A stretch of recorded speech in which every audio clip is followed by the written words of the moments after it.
Hello everybody and welcome back. I'm Buddy Strange. This is StrangeVoodooTV, and what a great wildcard weekend it was. Count 'em, two overtime games. The other two coming within one score. Are you kidding me? That was an amazing weekend. So let's get into it. Let's recap it, and then let's pick these divisional round games, which are also probably going to be just amazing. At least by the looks of them, they are. So let's get started. Let's just get into it. First off, we've got the win of the week. It's going to be the Tennessee Titans. Yes, I kind of wanted to put the Vikings here too, but I don't know. A win over the reigning Super Bowl champs in the playoffs in the first round, something that hasn't been done since 2012 when the Ravens beat the Patriots. And another thing I wanted to note, and something that I should have said in the last video and I didn't, I kind of hinted at it, but it slipped my mind and I didn't actually say it, was remember how I was saying like the Titans defense is kind of comparable to the Ravens defense of 2012, or the team in general is, with Ray Rice, Derrick Henry, Ryan Tannehill, Joe Flacco, and then Jaron Brown and Kevin Byard and Jarrell Casey in that defense, kind of comparing them to Ray Lewis, Ed Reed, and Lotta.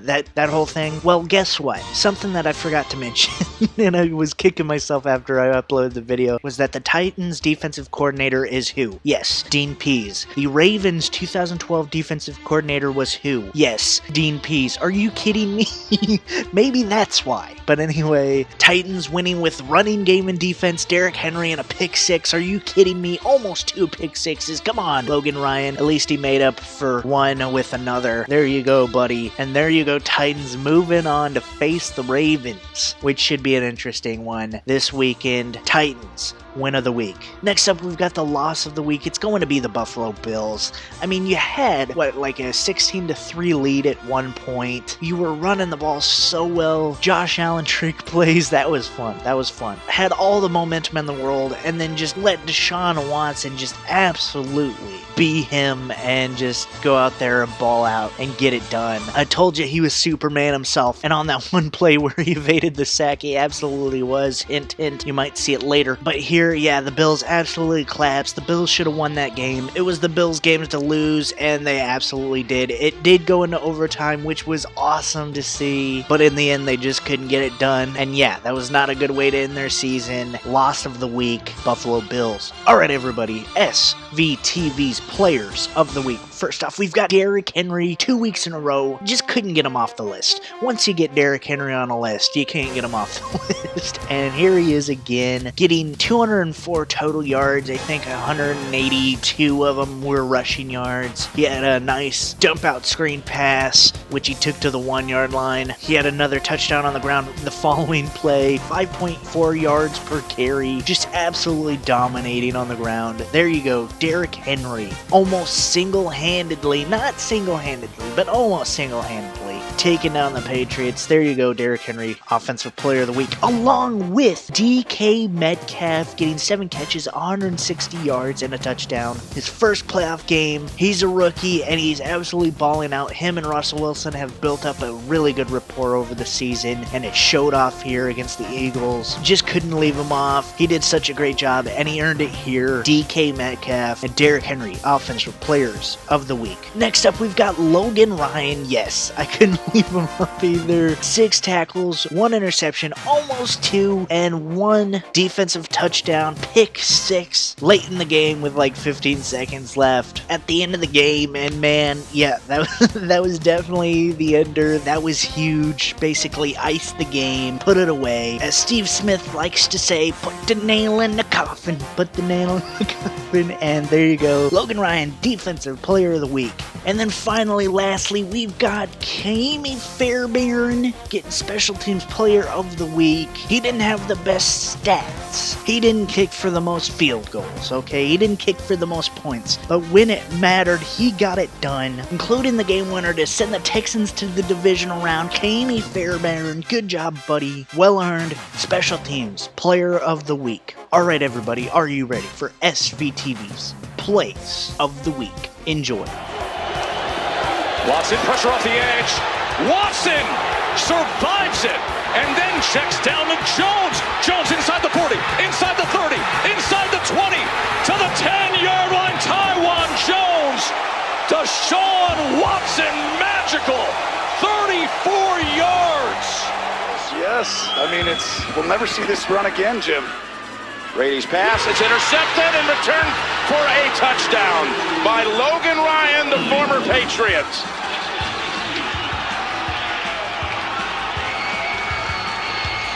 Alright everybody, I hope you enjoyed the plays of the week. If you did, hit the like button down below to show your support for the players making the plays and me, Buddy, the one who picks the plays for you to enjoy.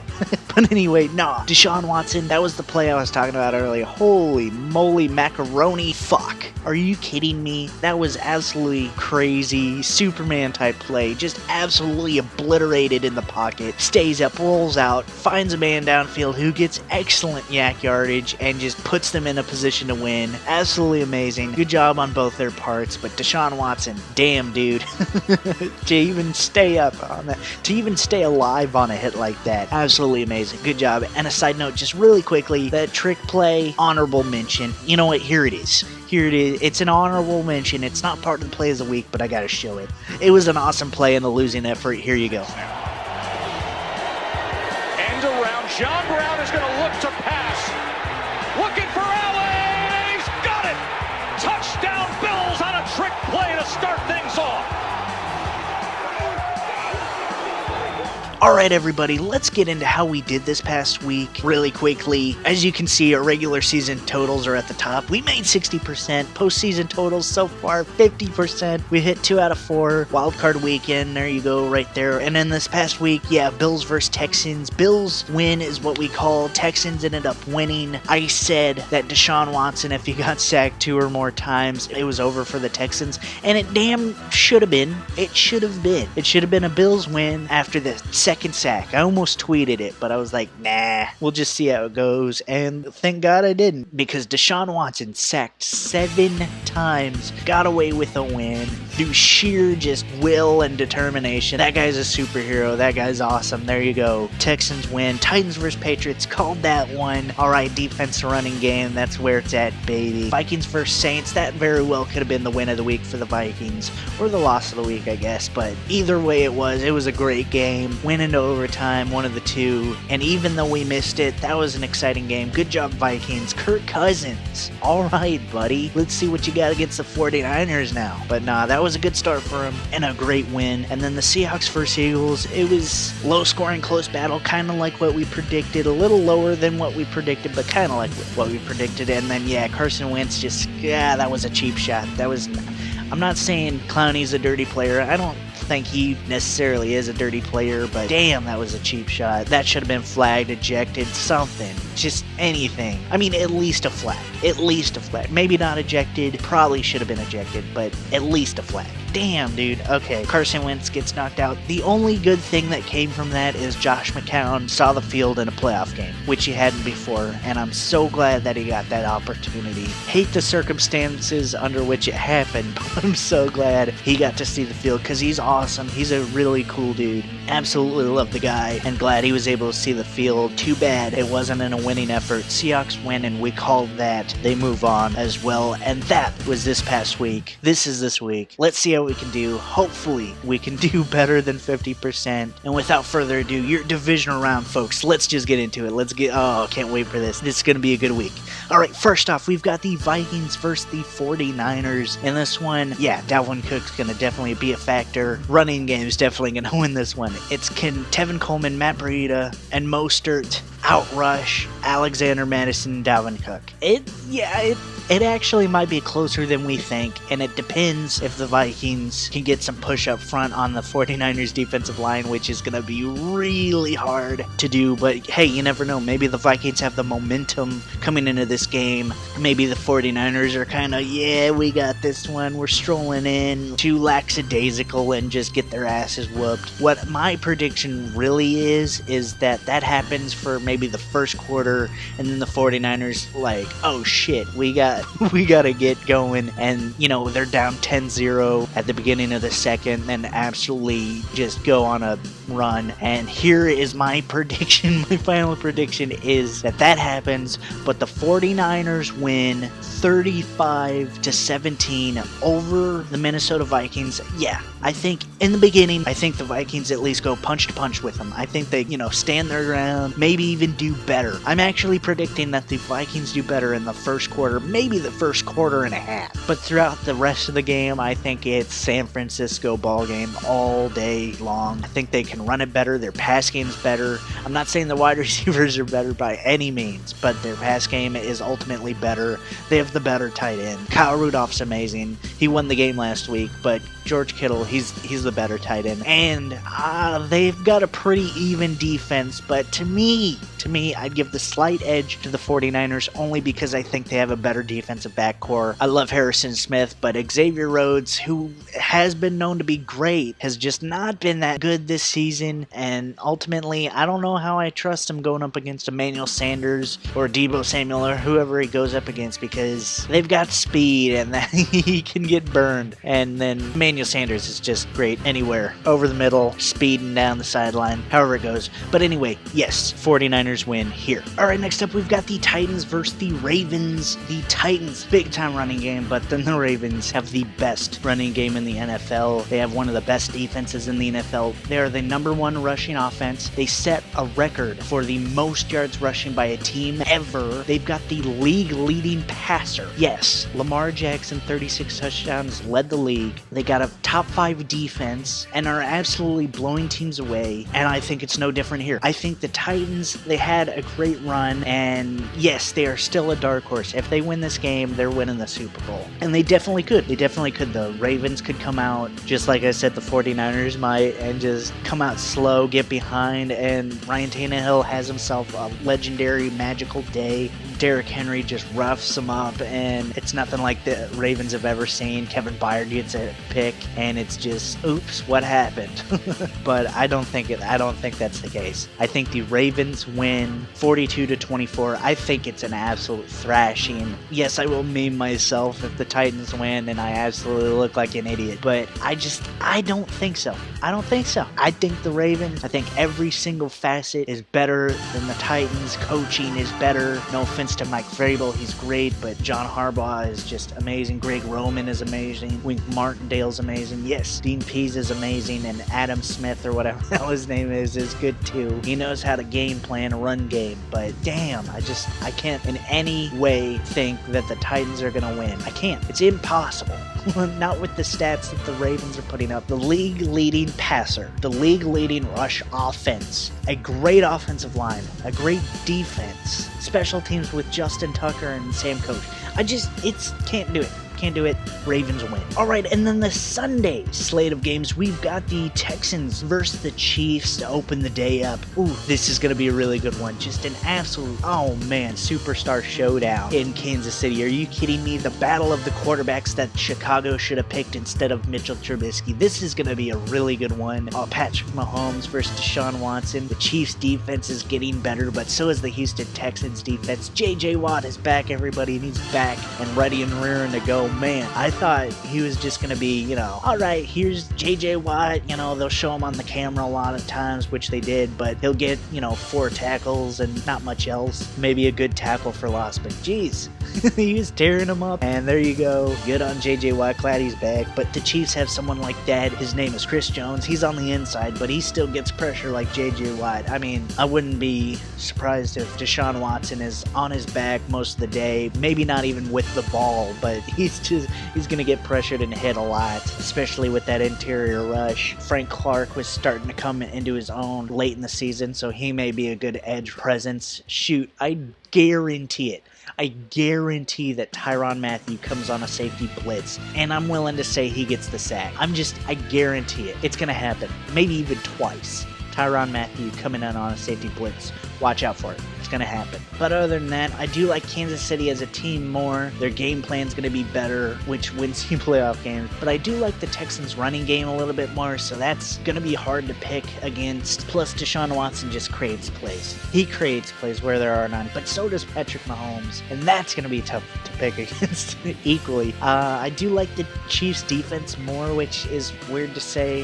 I think Tyrann Mathieu, Chris Jones, Frank Clark, Hitchens, Charvarius Ward, etc., etc. They're going to be on their game. They were heating up late in the season, and I think they keep it here. And I think the Chiefs do win 28-21 over the Texans. I don't know. I think the Chiefs do have a better team overall. It's if they can capitalize on something, do have the better team overall. And it's just maybe if Deshaun Watson can capitalize on a broken play like he did this week, he can go in and win it. But I don't think it happens. I don't think the Chiefs give him too many chances to make something happen. And I also think the Chiefs can capitalize on some crazy plays. Tyreek Hill, Demarcus Robinson, Damian Williams breaks loose for a big play. Shoot, Mecole Hardman takes a punt or a kickoff or whatever all the way back. I don't know, but I think it's going to be a good day for the Chiefs. I think they win and move on to face the Baltimore Ravens in the conference championship. That's going to be a good one. Oh man, that's going to be a good one. So there you go, Chiefs win. And lastly, the Seahawks versus Packers in Lambeau. There's supposed to be a snowstorm. It's going to be an absolute brawl, okay? It's going to be an absolute fight in the trenches. It's going to be amazing. And I think in this one, it's going to come down to who has the ball last, whether that's going into score or kneeling it down, who knows. But I think it's going to be a really close one in Lambeau. I think it's going to be somewhat low scoring, and I definitely think, yeah, it's going to be one score game. And in this one, as far as matchups go, I'm liking Russell Wilson a little bit better than Aaron Rodgers versus their respective defenses. I know that seems crazy to say, but Russell Wilson is more mobile, and I trust him against the Packers rush more than I would a Phillip Rivers or Tom Brady type player, or even an Aaron Rodgers type player who is mobile but not Russell Wilson mobile. Russell Wilson can get yardage where there's nothing there on a play, and he's absolutely amazing at that. Plus, he's got more weapons like Aaron Rodgers. Yeah, there's Geronimo Allison and Valdez-Scantling and all that, and even Aaron Jones out of the backfield. But, I mean, Tyler Lockett is a really good wide receiver who can catch pretty much anything. His catch rate is, for how small of a build he is crazy. And then DK Metcalf, your big power. I'm not saying Calvin Johnson, but I'm going to say Calvin Johnson-esque type. Just a manimal in the slot or out wide, wherever you put him. He can just go up, get a jump ball, outpower cornerbacks and all that. And then, of course, Marshawn Lynch, who's, he's a good power runner. And yes, he didn't do well last week against the Eagles, but the Eagles actually have a really stout run defense. And the Packers have been known to give up some big runs and haven't been known for a great rushing defense this season, although their defense is vastly improved from the previous season. Anyway, I'd also look out for Travis Homer. But in this one, I'm going to call, with all that being said, I know it seems like I'm heavily favoring the Seahawks, and that's because I am. I'm going to call the Seahawks winning 24-20 over the Packers in Lambeau. I know the Seahawks have just been great on the road, although the Packers have been great at home. I get that. The Seahawks have a knack for winning games that they shouldn't on the road or at home even, and I think it's just another case of that here, and they go on to face the 49ers in the conference championship. Okay, baby, sign me up for that. But yeah, Packers, oh man, I would not be surprised. This is probably the toughest game. I just think the Packers, and this may be how they win, just underdog mentality that's gotten a lot of teams motivated to win. I just don't think the Packers are what the record says they are. They've definitely earned it, but if they are to win, I think Aaron Jones has a big day as a dual threat. He'll need to be getting 50 plus receiving yards and a touchdown, and he'll need to get at least one rushing touchdown with at least 90 yards. At least. If he goes over 100, it's going to be a really good day and maybe even a win for the Packers, but I don't know. I just think it's, 20-17, a minute 30 left, and Russell Wilson drives him down, and with like 35 seconds left, rolls out, evades the pressure, evades a sack maybe from Zadarius Smith or whoever, fires a rocket to Tyler Lockett in the back of the end zone, in the back corner of the end zone. He catches it, tiptoes it, gets both feet in, touchdown, and then the Packers with 24 seconds left or whatever can't get it done and end up falling short on whatever type play on an Aaron Rodgers Hail Mary. It just gets batted down, and there you go, Seahawks advance. Alright everybody, that was the episode. Hope you enjoyed it. If you did, hit that like button. If you haven't already, hit that subscribe button. Comment anything down below, bold predictions, opinions on my opinions, your weekly pick'em. Copy and paste is in the description as always. Copy that sucker and paste it with who you think's gonna win and maybe a score down in the comments down below. Pick alongside me or against me, however you like to view it. I'm so glad the playoffs are here. I hope the divisional round is as good as the wild card round was, because that was an amazing wild card, one of the best I've seen in a while. And there you go. Love you guys, appreciate you guys. And as always, I'm Buddy Strange. This is Strange Voodoo TV. Keep it strange, everybody. I'll see you in the next one, and peace.